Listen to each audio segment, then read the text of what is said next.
दोस्तों, आज हम जानेंगे कि अच्छे लोगों के साथ हमेशा बुरा क्यों होता है। गीता में श्री कृष्ण ने दिया है अर्जुन को इसका जवाब। अच्छे लोगों के साथ हमेशा बुरा क्यों होता है? वही जो लोग बुरे कर्म करते हैं और अज्ञान की राह पर होते हैं वो खुशहाल दिखते हैं। श्री कृष्ण ने इसका जवाब भागवत गीता में दिया है। श्री कृष्ण ने अर्जुन को जवाब देते हुए समझाई है इन बातों को। आपने महसूस किया होगा कि जो लोग अच्छे कर्म करते हैं वो परेशान रहते हैं, वही जो बुरे कर्म करते हैं वो खुशी से रहते हैं।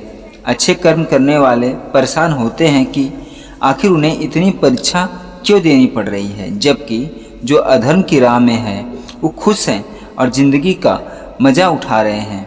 अगर आपके मन में भी ये सवाल आया हो तो आज आपको इसका जवाब हम भगवान कृष्ण के द्वारा देंगे। ये जवाब वो है जो भगवत गीता में लिखा है, श्री कृष्ण ने अर्जुन को दिया है। भगवत गीता में वर्णित कथा के अनुसार जब भी अर्जुन के मन में कोई दुविधा होती थी तो श्री कृष्ण के पास पहुंच जाते थे। एक बार की बात है, अर्जुन ने भगवान कृष्ण के समीप आकर कहा कि वो दुविधा में हैं और इसका जवाब वो श्री कृष्ण से चाहते हैं। तो श्री कृष्ण ने पूछा कि क्या सवाल है, पूछिए। अर्जुन ने कहा, मुझे ये जानना है कि अच्छे लोगों के साथ हमेशा बुरा ही क्यों होता है, वही बुरे लोगों के साथ खुशहाल क्यों रहते हैं। अर्जुन के एक मुख से ऐसी बात सुनकर श्री कृष्ण मुस्कुराए और कहा, मनुष्य जैसा सोचता है और महसूस करता है वैसा कुछ नहीं होता है, बल्कि अज्ञानता की वजह से वो सच्चाई नहीं समझ पाता। अर्जुन उनकी ये बात समझ नहीं पाए। इसके बाद तब श्री कृष्ण ने अर्जुन से कहा, पार्थ, मैं तुम्हें एक कथा सुनाता हूँ, उसे सुनकर तुम समझ जाओगे कि हर प्राणी को उसके कर्म के हिसाब से ही फल मिलता है। प्रकृति हर किसी को अपनी राह चुनने का मौका देती है, जब वो मनुष्य की इच्छा पर निर्भर करता है कि उसे धर्म की राह चुननी है या अधर्म की।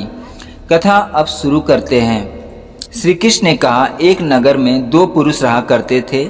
एक पुरुष व्यापारी था जिसके जीवन में धर्म की बहुत महत्वता थी। वो पूजा पाठ में यकीन रखता था। वह हर रोज मंदिर जाता था और दान धर्म की भी करता था और हर रोज भगवान की पूजा किया करता था। वही दूसरा पुरुष बिल्कुल विपरीत था। वह हर रोज मंदिर में जाता था, लेकिन पूजा करने नहीं बल्कि मंदिर के बाहर से जूते चप्पल चुराने। उसे दान और धर्म से कोई लेना देना नहीं था। समय बीतता गया। एक दिन बहुत जोर की बारिश हो रही थी। इस वजह से मंदिर में पुजारी के अलावा कोई नहीं था। ये बात जब दूसरे पुरुष को पता चली तो उसने कहा कि ये सही मौका है मंदिर का धन चुराने का। पंडित से नज़र बचाकर उसने मंदिर का सारा धन चुरा लिया। उसी समय धर्म कर्म में विश्वास रखने वाला व्यक्ति भी मंदिर पहुंच गया। दुर्भाग्य से मंदिर के पुजारी ने उसे ही चोर समझ लिया और चिल्लाने लगा। वहाँ लोग एकत्रित हो गए और उसे बहुत मारा पीटा। किसी तरह वो बचाकर अपनी जान बचाकर वहां से निकला, तो भी दुर्भाग्य ने उसका साथ वहां पर भी नहीं छोड़ा। मंदिर के बाहर वो एक गाड़ी से टकरा गया और घायल हो गया। फिर वो व्यापारी लंगड़ाते हुए घर जाने लगा तो रास्ते में उसकी मुलाकात उस पुरुष से हुई जिसने मंदिर में धन चुराया था। उसने कहा, आज तो मेरी किस्मत चमक गई, एक साथ इतना सारा धन मिल गया। जब ईमानदार व्यापारी ये सब देखा उसे बहुत बुरा लगा और उसने अपने घर से भगवान की सारी तस्वीरें निकाल दी। कुछ सालों बाद दोनों पुरुषों की मृत्यु हो गई। मरने के बाद जब दोनों यमराज की सभा में पहुंचे और भले पुरुष ने दूसरे पुरुष को देखा तो उसे बहुत गुस्सा आया। उसने क्रोधित होकर यमराज से पूछ ही लिया, मैं तो हमेशा अच्छे कर्म करता था, दान में विश्वास रखता था, उसके बदले जीवन भर मुझे अपमान और दर्द ही मिला और इस व्यक्ति को नोटों से भरी पोटली मिलती थी। आखिर ऐसा भेदभाव क्यों? इस पर यमराज ने कहा, पुत्र, तुम गलत समझ रहे हो।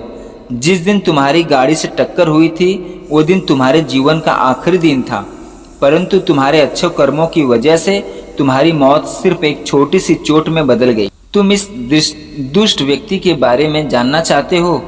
दरअसल इसके भाग्य में राजभोग था, राजयोग था, मगर इसके कुकर्मों और अधर्म की वजह से वो सिर्फ एक छोटी सी धन की पोटली में बदल गया। यह कथा सुनाने के बाद श्री कृष्ण अर्जुन से कहते हैं, पार्थ, क्या अब तुम्हें तुम्हारे सवाल का जवाब मिल गया?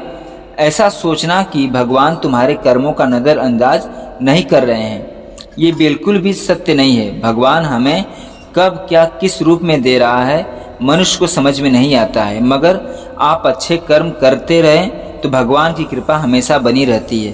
तो दोस्तों, इसीलिए अपने अच्छे कर्मों को बदलना नहीं चाहिए, क्योंकि उसका फल हमें इसी जीवन में मिलना है। इसीलिए मनुष्य का फर्ज है कि वो हमेशा अच्छे कर्म करते रहे, क्योंकि श्री कृष्ण ने गीता में भी बताया है कि किसी के द्वारा किया गया कर्म बेकार नहीं जाता है, चाहे वो अच्छा हो या बुरा हो। दोस्तों, ये वीडियो कैसी लगी कमेंट में बताएं और चैनल को लाइक शेयर सब्सक्राइब कर दें। पूरा वीडियो देखने के लिए और सुनने के लिए धन्यवाद।